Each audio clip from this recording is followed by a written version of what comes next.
Sarah menggenggam erat tangan ibunya. Dia merasa bersalah karena dia tidak bisa menjaga tuan muda Erdin. Setelah Anna melarang mereka keluar dari kamar dan tetap menunggu di dalam, Erdin menangis karena Liliana menghilang gara-gara dia. Dia terlalu bersemangat dengan kisah cinta bibinya sampai mengabaikan adiknya sendiri. Sarah tetap menghiburnya. Sesuatu yang dilakukan semaunya Liliana bukan menjadi kesalahan Erdin. Tapi Erdin ingat saat dia meninggalkan Liliana yang menangis sendirian di kamar. Erdin pun ingin segera pergi mencari Liliana. Tapi Sarah melarangnya dan mengingatkannya pesan ibunya tadi bahwa mereka harus selalu berada di dalam kamar.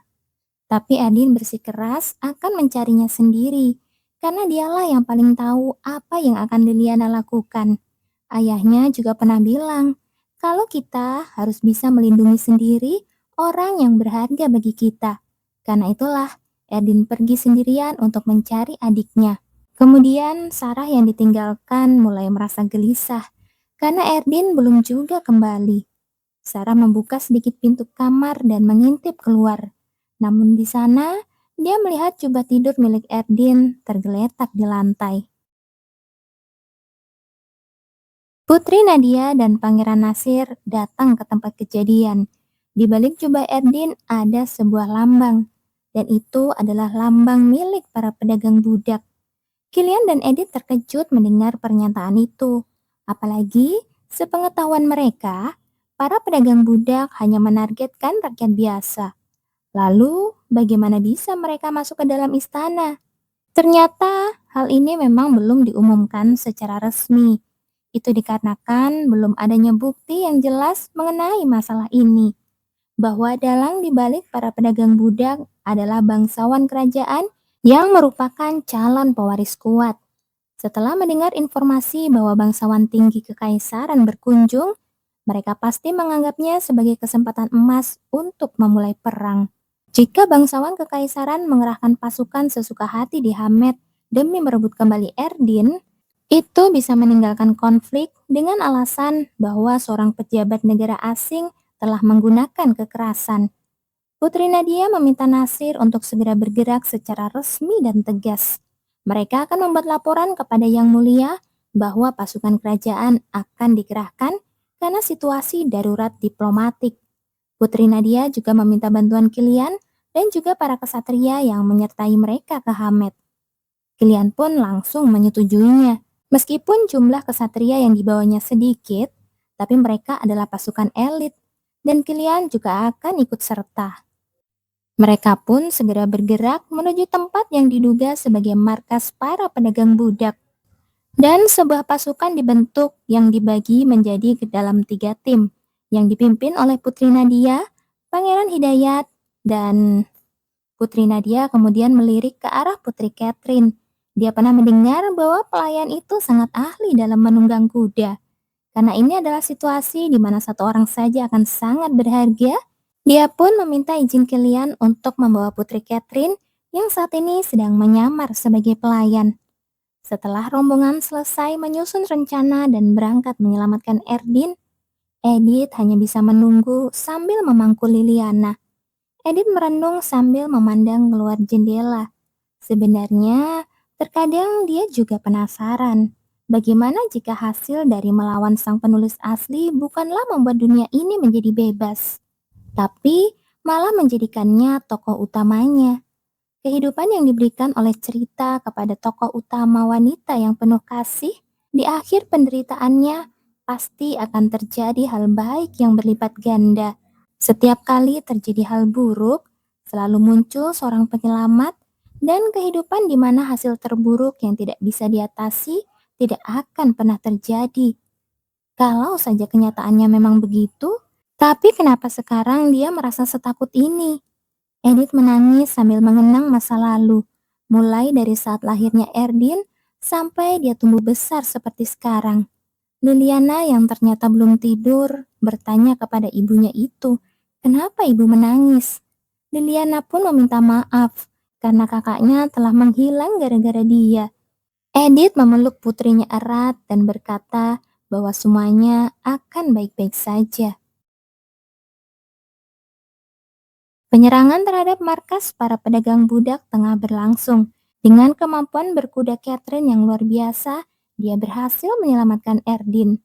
Henry, atau sekarang dikenal dengan Pangeran Hidayat, memperhatikan aksi Catherine sambil melawan para pedagang budak dengan pedangnya.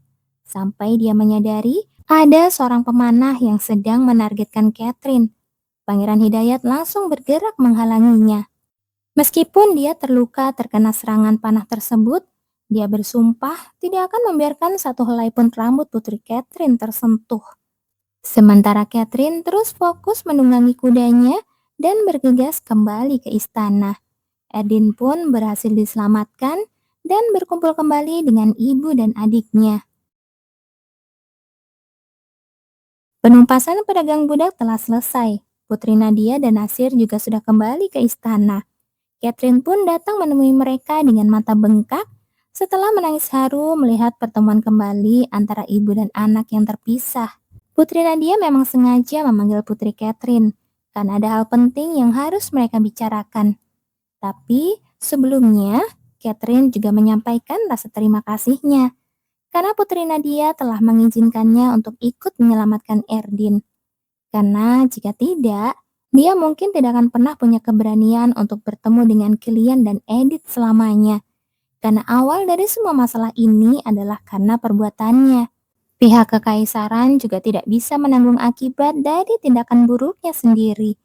Selain karena merasa terkesan dengan bagaimana cara Putri Nadia menghadapi masalah ini, Catherine juga jadi merasa memiliki hutang budi dan berniat membantu Putri Nadia sebisa mungkin secara pribadi.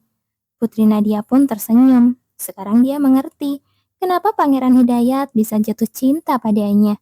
Pipi Catherine langsung memerah dan tubuhnya menjadi kaku mendengar hal itu. Dia masih tidak percaya dengan apa yang telah didengarnya. Putri Nadia kembali menegaskan bahwa Pangeran Hidayat benar-benar jatuh cinta pada Putri Catherine. Terus-menerus sejak saat dia kembali ke kerajaan 5 tahun lalu sampai sekarang. Orang tua Pangeran Hidayat sangat gembira atas kembalinya putra mereka.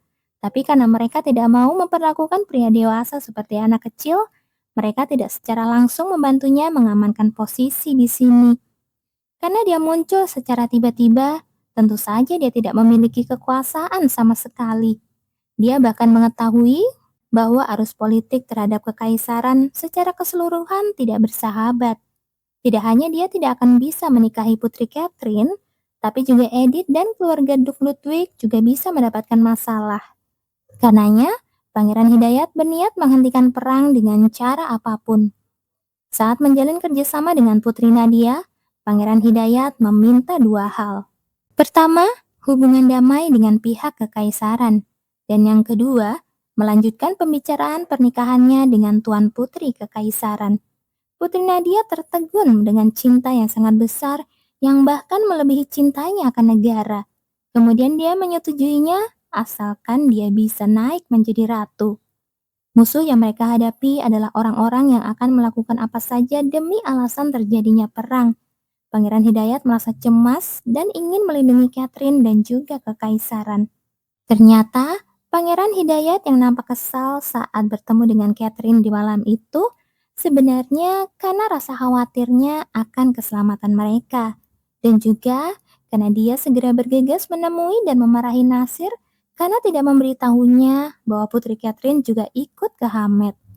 Setelah menceritakan semuanya, Putri Nadia mempersilahkan Putri Catherine untuk menemui Pangeran Hidayat. Apalagi, dia juga terluka saat pertempuran dan masih belum sadarkan diri sampai sekarang. Catherine pun segera berlari ke ruang medis yang berada di ujung lorong.